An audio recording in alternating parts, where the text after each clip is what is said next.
Welcome to Physical Science Module 6A. We'll be talking about the Earth's crust, mantle, and core. I'd like you to get some notebook paper out. You'll start a new section in your notebook for vocabulary. In every video, we will have a list of vocabulary for that section. Go ahead and fill it out as you're reading your text or as you're going through the video. The vocabulary lists will be collected sometime during the module. And let's move on.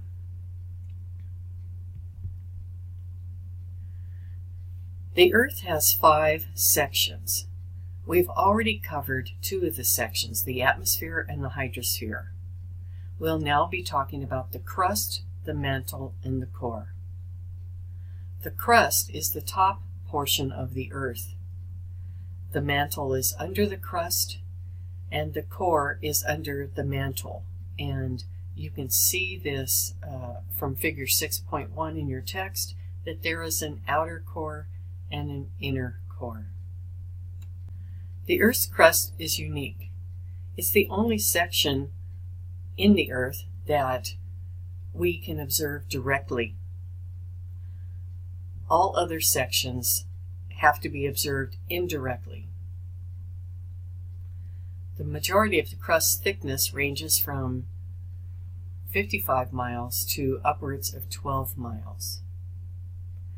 The crust is actually thinner on the sea bottom,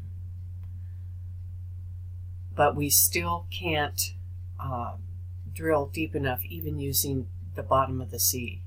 The deepest a drill has penetrated the Earth's crust is about 9.3 miles. So you can see that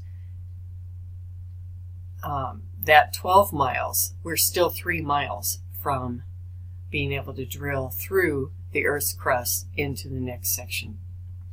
The main ingredient in the Earth's crust is a substance called silica. When you think of silica, think about sand.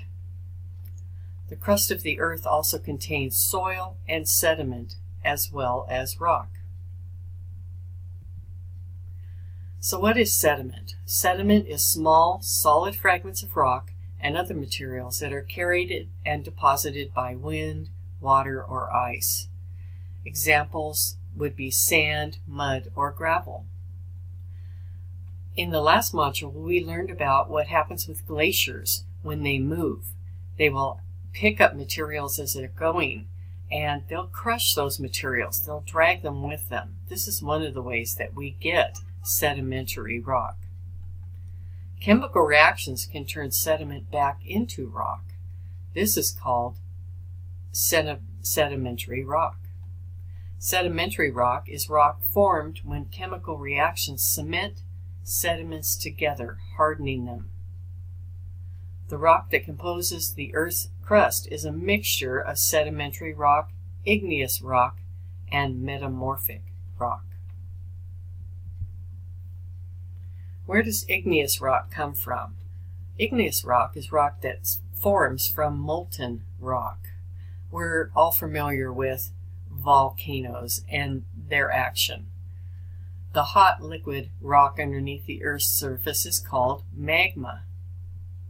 Igneous rock is magma that has cooled. So what you can see in this cutaway here is that there's a chamber of magma in the Earth, and there's a fissure here where the magma is being forced by pressure.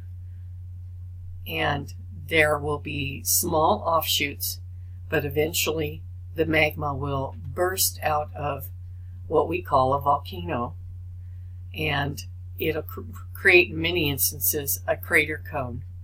Lava will flow down this volcano, and when it flows down the volcano, it makes contact with the air and begins to cool. This cooling rock, this liquid rock, solidifies and becomes igneous rock. You've probably seen igneous rock. A lot of times it looks black and shiny with lots of holes in it. Let's take a look at the rock cycle. We have igneous rocks, which are formed from volcanoes.